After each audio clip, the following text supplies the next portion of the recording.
evolution doesn't negate the existence of God, because the thing is, we still require a cause for all of this. So evolution doesn't necessarily, somehow disprove the existence of God. Who's right? If Oh. it's different. So that's a good question. Now we're coming to the question of which religion is right. Is that what you're trying to? Yes, that's a very good question actually.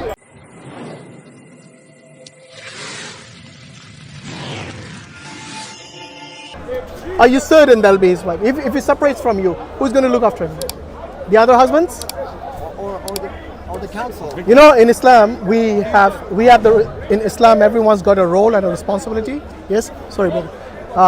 They've got a role and responsibility in the sense that if the wife is a millionaire and the husband is just, getting by, even then it is the husband's duty to provide for the family. So the roles are fixed in a way. Like everyone's got their own responsibility. In certain things, the women are better. In certain things, the men are better.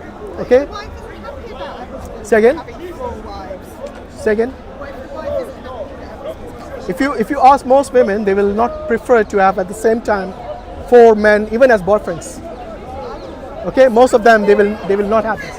They would prefer, because they prefer monogamy. Most of them, yes, and the men do as well. So in Islam, the default is what? I don't know how many people you have met as a Muslim who has got more than 1 wife. There are very few. For rich people. No, it's not necessary. Yeah, of course, they need to be a certain level of finance to be able to afford that many wives. Yeah. Otherwise, what does the Quran say? The Quran says that if you cannot, do justice between them, then have only one. The Quran is the only holy book which says to have only 1 wife. Is it possible it? to I'm do justice? interested to know. I don't know any Muslims. Second? I don't know any Muslims, so I don't know. Yeah, you don't need to know. Like, you can meet someone, you can ask them, But most of them, like I said, are monogamous in the sense that they cannot do justice with more than 1 wife. That is a status. Well, you can't afford. Even that. But even if they can afford, many times Nowadays, people can't afford even 1 wife. Yeah. Well, nowadays, yeah. Especially the last And that's the reason many of them actually have stopped even marriage today. In fact, they stop even having children today. Why? Because all they're worried about is what? Money, yes.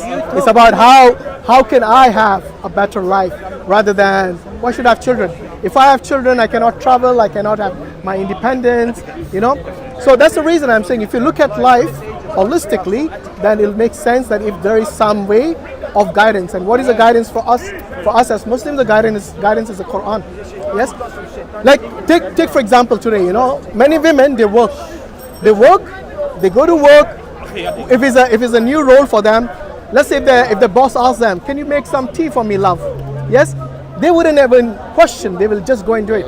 The same woman when she goes home and her husband asks her nicely, lovingly, yes, go and make some tea for me. Oh man, I've just come from work, go and do it yourself. You see, this is what it's become today. That's why we should respect the roles. Because the boss is a rich man. No, it's not rich, because she considers that to be a duty. That to be a duty rather than the duty to her husband, which is in a loving way. Making tea shouldn't be something which is like a big thing, And look, if in a marriage, it's always not. I'm finished with you, yeah. So you can't because you're. I don't want to waste my time with you. He's a troll, by the way, this guy. Yes. So anyway, what I believe is that there is a role for everyone and a duty to everyone. That is the reason we as Muslims we have been given this guidance in the Quran, alhamdulillah, and that's what we have. Okay, this is what we are doing today as here is Speaker's Corner, and this is what it's okay, brother. It's Basically, okay. stick with 1 wife. If you cannot deal with more than 1, yes, please. That's exactly what the Quran says. We cannot do justice with them. Yeah, alhamdulillah. Yeah. By the way, have you guys ever read the Quran? Parts of it, yeah. Yeah, you have. Okay. What do you guys actually believe in God? Emotionally just. I'm trying to decide. You're trying to decide. Morally just. Like your background Very difficult. from your parents. My parents were not religious. Okay. So in terms of, have you ever asked this existential question, where did we all come from? Yeah. Have you thought about it? Yeah. Well, what do you think is the answer to that? Where did all of this existence come from? I don't know where I come No, but you said you thought about it. So you must have come to some I understanding. would say Christianity, but scientifically, I think it's evolution. Sorry, what do you mean Christianity? Christianity being such a tradition, Yeah. but I No, I want Yeah. this guy. But you know, in Christianity, they do worship God as well. Yes. So I don't know if you do. Do you, or you don't? I just struggle with it. You don't. You haven't thought about it. I've thought about it. Okay. I And just find I've got too many questions. you got too many questions. Okay. So have you got any answers though? Okay. Let's say forget about any religion for now. Okay. Just rationally, logically, where do you think existence came from? Where do you think this universe came Bang, from? Big Bang. But even the Big Bang. We evolved from different creatures. No, but even the Big Bang itself is a effect. It's not the cause. Do you know that? The Big Bang did not come about by itself. It must have a cause, because it didn't just one day, all the matter just came and exploded. No, this is the reason I am saying that this is an effect and not the cause. The cause is what? A cause, by definition, is like everything that begins to exist must have a cause. Okay? Did the Big Bang begin at a certain time? I just find it hard to believe the creation and Adam and Eve. So is Big Bang the beginning of the universe, or it was before the universe? Big Bang itself. Well, that's a difficult question, because for a Big Bang there must have been matter, and where did the matter come from? And it's like chicken and egg. And it's No, the question is the Big Bang, is it the beginning of the universe, or it was before the universe? You don't know nothing, sir. You just And go. then over billions of years, So Big Bang was not there before. I want to speak to this built guy. over millions of years. I want to talk to him. As a result of the Big Bang. As a result, but the Big Bang itself is the result of something, isn't it? Yeah, it's an effect. Like I said, it's not the cause. So even if it was for you, if it was a beginning, then we will have to ask the question, where did it come from? I know, but you know what? Like the way you. No, actually, you did ask the question. Actually, you did ask the question. You said, where did all this matter come from? And that is a good question, because the thing is, the matter itself came much later. Do you know that? If you study the Big Bang, you'll realize that the matter itself came a few million years after that. So the question now is, where did the Big Bang start? It cannot come by itself, because it wasn't there in the first place. It cannot come from nothing. I don't know. No, but what we can do, logically, we can rule out certain things. Can we not? We can rule out certain things, like if I were to ask you, can the mother give birth to herself? Can a mother give birth to herself? Yes. Exactly. So you see, we are ruling out based on logic. And this is what we should do with regards to the Big Bang and anything that we believe as the source or the origin of this universe. Because the question is, if a mother cannot give birth to herself, and if you consider the Big Bang to be in the place of the mother, then it cannot create itself. There must be something which created it, which brought it into existence. And that's the reason we say, yes. So what we say is that whatever created the Big Bang, whatever brought it into existence, whatever brought that effect into existence, must have already existed before the Big Bang. And it must have a will. It must have the ability to create like something like the Big Bang. So even if we consider that to be the starting point, we know that there is a cause that brought this into existence. Then are we just talking about the Earth, because there's multiple galaxies? The same question applies. So The same question would apply. Where did it all come from? the Earth, from the universe, from a galaxy, where does that Yeah. begin and end? So, for example, all of this, the galaxies, they came after the Big Bang, according to the scientists.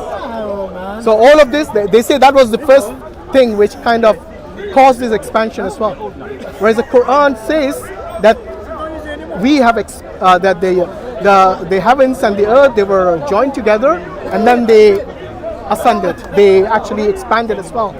So this is message 1400 years ago, long before any telescopes. You know, the Hubble telescope and all, that was how they knew that there was, for example, the macro background radiations. Oops, I don't think he knows. Okay, thanks for supporting Palestine. Free Palestine. Okay, so alhamdulillah. So what we are saying is that they required certain evidence. Like, how old is the universe, for example? So this background radiations was able to give them the evidence that they required, because Billions yeah, and billions of years. yeah, they say something like Billions of years. yeah, Light was there, and then millions for that to adapt. And yeah. But this is the thing. What we call evolution is actually adaptation, not evolution. because there is no single example of one kind of animal to become another kind of animal. You see, amongst the birds, Darwin, when he was giving us example of the birds, that saying that, well, look, they evolved and stuff, they did not evolve. Yeah. What happened to them, they just adapted to the environment they have changed to. Come here, brother. You understand? Some of them, they... But this is a problem. If that process, let's say, it started some time ago, then we should be seeing animals in the process right now. But we don't. So are the monkeys turning into humans? There is not a single animal that would be, Yeah, but even evolution doesn't negate the existence of God, because the thing is, we still require a cause for all of this. So evolution doesn't necessarily, somehow disprove the existence of God. The reason we say God is because God is the only one which actually fills this void, this answer which you're looking for, and that's why we say the cause has to be someone who is independent, someone who is a necessary being, that he doesn't depend on anyone and everyone depends on him. There has to be something like that. Otherwise, all of this existence doesn't make sense. Like if you look, there is order in this universe. Yeah. Look at the minutest of atoms, for example. Yes, it has a nucleus, it has electrons and protons and neutrons and so on. Now look at the solar system, which is massive, isn't it? And it has a very similar kind of concept or structure. Like we got the sun in the middle and we got the planets going around it, similar to the electrons. You see, there is in the most micro and the most macro, there is so much similarity. And we don't think all of this is just by chance. We know that this order is there. Someone must have been keeping this, otherwise there'll be chaos. Look at any system in the world. But who's right? Say again? Who's right? If Oh, it's different. So that's a good question now. Now we're coming to the question of which religion is right. Is that what you're trying to? Yes, that's a very good question actually. I think there are thousands of religions out there, and in our lifetime there's no way we can, have the time or the ability to research all of them. So what we do, we narrow it down by one factor, which is focus on the monotheistic religions, which teaches pure monotheism. Do you know why? Because that is the only logical explanation and understanding that we have as to why all of this is not a chaos and it's actually functioning in an orderly fashion. Because imagine if there were two powerful beings, and if one of them wills something different from the other one, whose will is going to be dominant? See what I mean? That's the reason if you look at all the countries, we have one ruler, one person who calls the shots, and he's, like they say, where the buck stops, like the Americans say, isn't it? So we need this even in a company. If you have too many people looking after it and there's no one person to have the last word, then there is normally arguments, and that's the problem. We spoke about leadership earlier in a marriage. That's the reason one person should have the authority even in a marriage as to have the last say. That doesn't mean they should be irresponsible and unjust to their spouse. Okay, we always believe that there is equity, not equality, because we know men and women are not the same, right? They have different needs, different even thought processes, different way they react to things, different in terms of their physiology. Ability. Yeah, so we actually believe in equity. We don't believe so-called equality like the feminists want to have it. Yeah, and today the feminists are in such poor condition, they can't even define what a woman is. There is an example talking about men marrying women, the level of divorce, the percentage. And it's like the initiative to divorce comes from women, like probably 90 times of 100, yeah? Then there is a woman married to women, okay? And it's almost like they don't last. Because there are two women dealing with the same man. They don't last at all. So talking about feminism, if that was an example of feminism, then it's a bad example. It's become a mess today because the roles they don't know who plays what role, and then they start inventing their own things. And that's the reason today they have got, like said, to the point where we ask them what is a woman, they can't even define that. Yes? So anyway, I think we should, the reason we talked about God is because for us, that is something which we should value the most. You know why? because I don't know what your thoughts, or have you given any thought to afterlife? You know, one thing is certain, we're all going to die one day, right? So there's no dispute there. Doesn't matter even if you reject God. The atheists, the believers, the ones who believe in the true God, the ones who believe in false God, everyone knows that this is one fact no one can deny, that we will be subject to death one day. So what is your thought? I don't know if you have given any thought to what will happen to you after life. Sorry, after death. Yeah, I don't know. You haven't. You must have given a thought. Come on. I'm giving it thought. Especially when someone passes away in your family or your friends or your relatives, you think about these things. I like sort of think that their spirit goes somewhere, but I don't know where. I don't know if that's heaven. I feel like I saw my dad die, and I felt like I could almost see his soul leave his body, and I thought, where's that gone? Okay. Are you a Catholic? The body's a shell. By your parents Catholic? No? Okay. But Christian? Church of England. Church of England, okay. Yeah, I think they more or less believe the same, because obviously they believe in heaven and hell, but even before that, I'm talking, is there actually life after you die?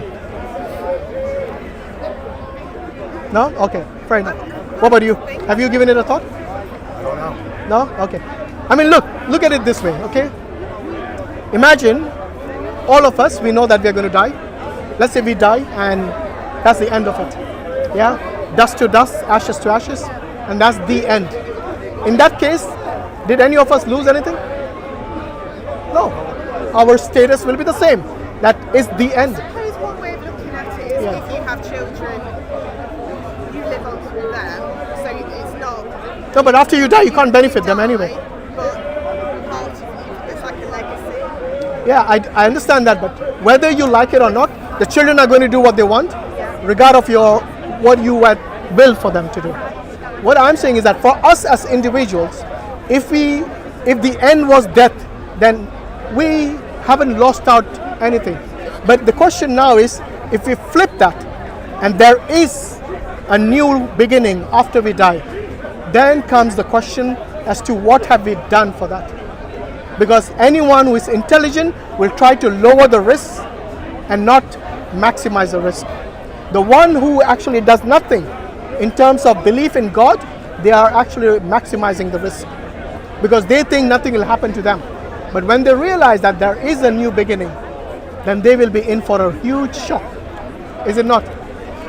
And it'll be too late then, because So before life begins when you die. a new beginning, yes, absolutely, absolutely. This life is a test.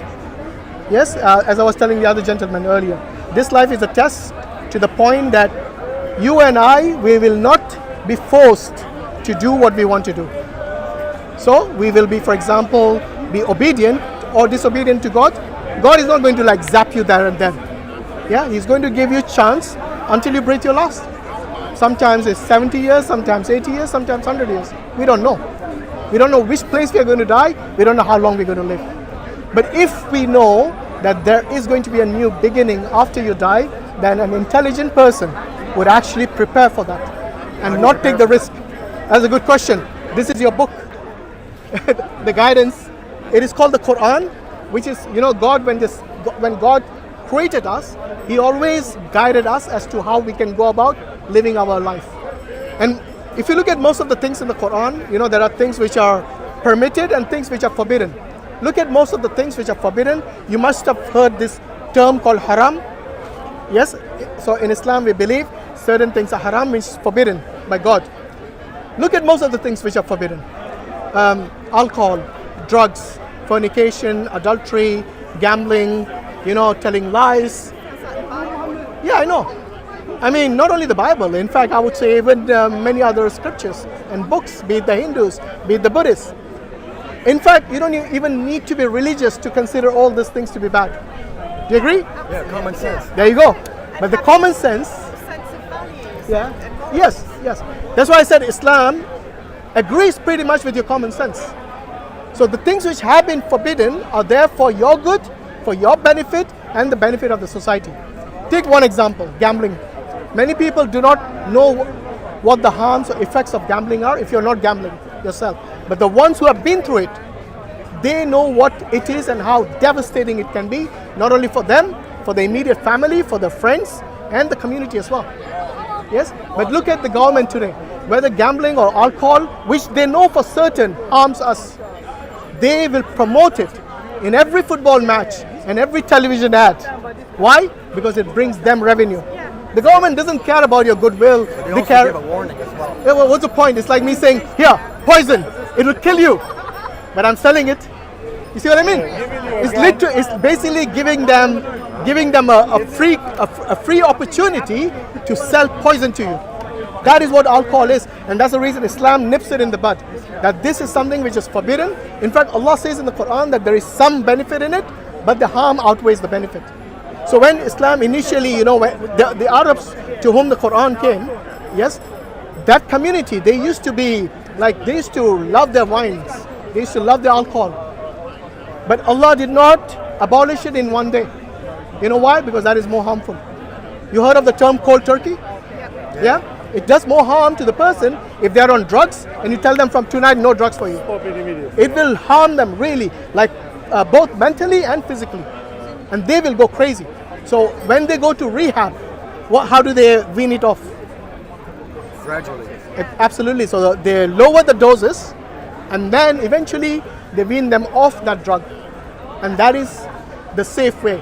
That's exactly how the alcohol was forbidden. So when it initially came, Allah says there is some benefit in it, but the harm outweighs the benefit. Then later on, Allah sends another revelation. In this He says, do not drink and approach prayers. So don't go in the mosque while you're drunk. And then finally, the prohibition came as full stop. That is completely forbidden. So that way, it's showing you that logically, even the forbiddance of something which is haram, something which is forbidden, Allah put it in a way that it was not harmful to the people, and then they gradually weaned it off. But the thing is, today, look around the world, it's being promoted. Alcohol has been promoted. They know it is a poison, but they still want to sell. Why? Because it brings them profit. There is huge benefit for the government. The percentage of tax they have on alcohol, it increases every year. Same thing with cigarettes. Same thing with gambling. Yes? Doesn't matter how expensive they make it, people will buy it because they become addicted to it. How do they become addicted to it? Like you can openly buy it on the counter. Would any wise person allow their children to have poison if they know that is poison? They wouldn't. Why? Because they know that this harms them. The government knows it harms you. In fact, the NHS, the National Health Service, it spends something like 60% of its revenue on alcohol-related incidents or treating those people who are directly impacted by it. That is the amount of money we are putting in, the taxpayer. Even a person like me who is a teetotaler, who does not drink alcohol, even I have to actually, contribute to this poison that is being allowed in our communities. So all we are saying is that when you look at Islam, it gives you a holistic life in terms of your daily life. So the things so everything is permitted except what Allah and the Rasul told us is not permitted. And most of the things, as you have seen, is something like you correctly said, makes sense to you as common sense. So now the question is, if you know there is a new beginning after your death, how would you guys prepare for it? What would you do? How would you minimize the risk? You asked a good question, like, which religion is the truth? Yes, there are thousands of religions out there. And I said narrow it down by what? By monotheism. Because when you have two gods and they want to, have a will which is different to each other, then both of them will start fighting. And that's exactly what we see in the mythology, in the Greek mythology, in the Hindu mythology, where the gods are fighting each other for power and for control. But the thing is, in monotheism, that's not the problem. So it makes sense for you to study religions which are monotheistic. Like the way I did. I looked at Judaism, I looked at Christianity, and I looked at Islam, and then I can conclude that Islam and the Qur'an makes perfect sense, is in perfect alignment with your common sense as well. Many things that sometimes you think are bad in Islam, when you look at it thoroughly with the context, you will come to your own realization that it has to be the truth. So my gift to you, a free gift, a copy of the Quran. I can give you one as well if you want, but you can share it, no problem. And do look into Islam when you have a chance. Do read it. And if you got questions, myself and my brothers come here on Sunday. You can ask us or go to your local mosque. Are you guys local in London or? No? Okay. Wherever you're from, I'm sure there'll be Muslims there. So go to your nearest mosque, ask them questions. I'm sure they'll be more than willing to help you and to answer your questions. Answering my questions. No problem. I'm not shouting them. No, that's not something we do at all. But really appreciate it. Thank you very much. Jazakallah khairan. Assalamu alaikum wa rahmatullahi wa barakatuh.